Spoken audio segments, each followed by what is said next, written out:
Is your bracket busted? Mine is to an extent.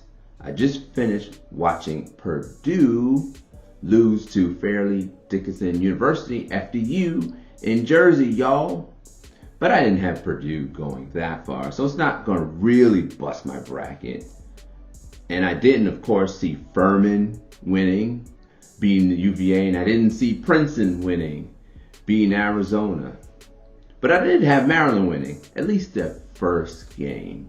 I have them losing to Alabama in the second round. I do actually believe Alabama's going to win the whole thing.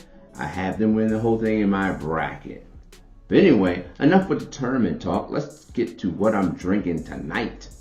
I'm having Lagunitas Brewery's Unrefined Shugga. It's a strong ale that is brewed with whole cane sugar. Now, I never heard of Lagunitas before, so I had to look them up on the internet machine, and I see that they were founded in 1993. They are a subsidiary.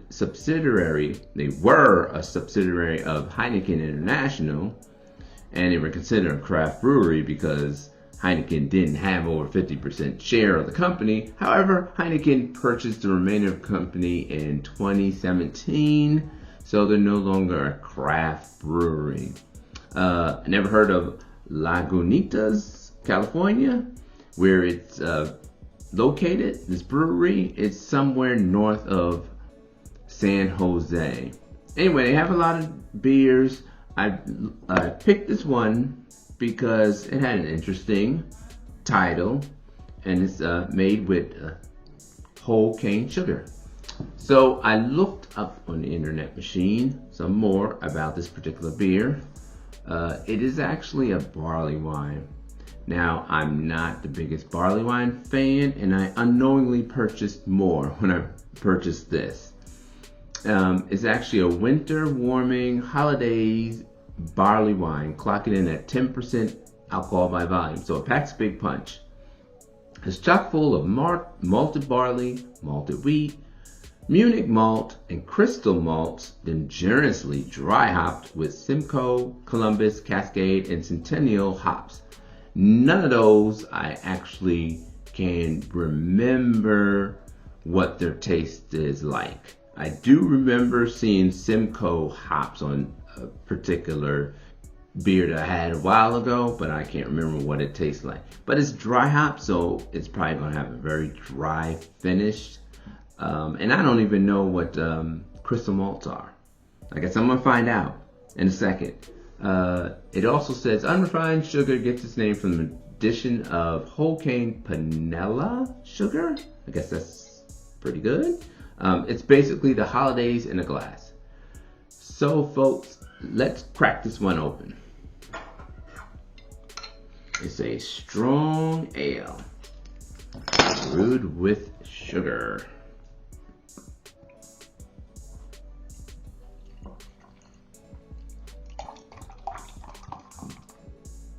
So after a moderate pour, here's what it looks like. It looks like a barley wine.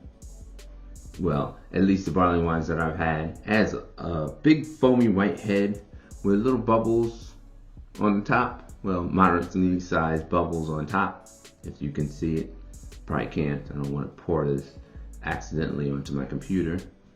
So it's a brownish color, kind of amber brownish color. A white head, like I said, foamy. Let's smell it.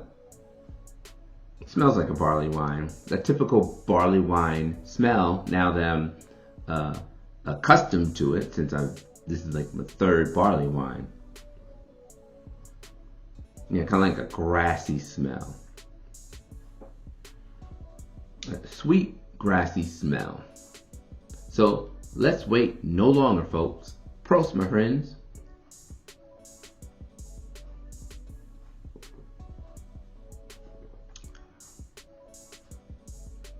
So it's about a medium mouthfeel, and it tastes like a barley wine. Bittersweet, just like the last barley wine I had.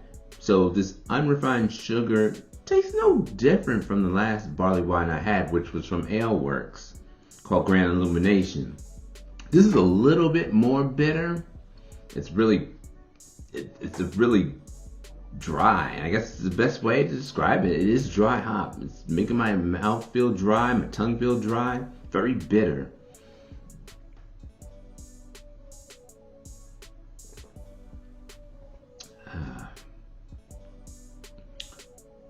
Yeah, so you can taste the sugar, but then it gets really bitter.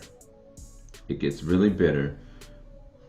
As I said in my other videos with barley wines, I don't think this is a particular style that I like. It's just too bitter for me, not the kind of good bitter that I like. This is no different. I mean, they have this claim on here about being brewed with a whole cane sugar, but this really tastes no different than the Grand Illumination. I think it's more of a marketing gimmick, marketing ploy to get people to buy it. Made me buy it.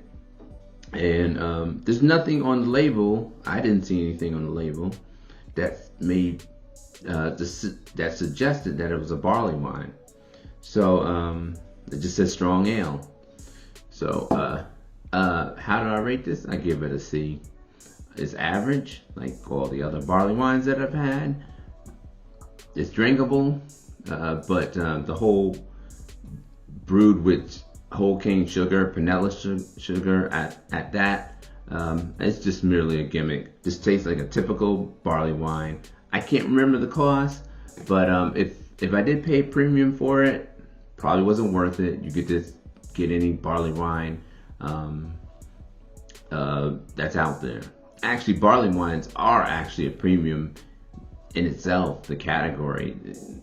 All the barley wines I've seen have been pretty pricey. And this is probably going to be the last barley wine I have, basically because I really don't like the taste and they're just too expensive for me. The website for Unrefined Shugga says it makes some more claims. It says that the raw sugar makes you think this beer would be clonally sweet, but the fermentation dries it out, leaving a super clean finish that makes you want to take another sip.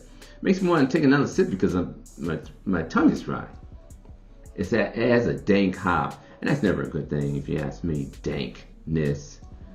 And it says the unrefined sugar brings over all the flavor of raw cane sugar, including what goes into making molasses. Slightly smoky, slightly apple, slightly vanilla, slightly spicy, slightly savory. Makes the beer really well rounded. I don't agree with that, folks. I don't taste vanilla, apple, anything spicy at all. It's just a bittersweet barley wine. So there you have it, folks. Lagunitas Unrefined Shugga, 10% alcohol by volume. I give it a 70 out of 100. I would not buy this one again. Stay safe, stay sane, and I will see you on the next video.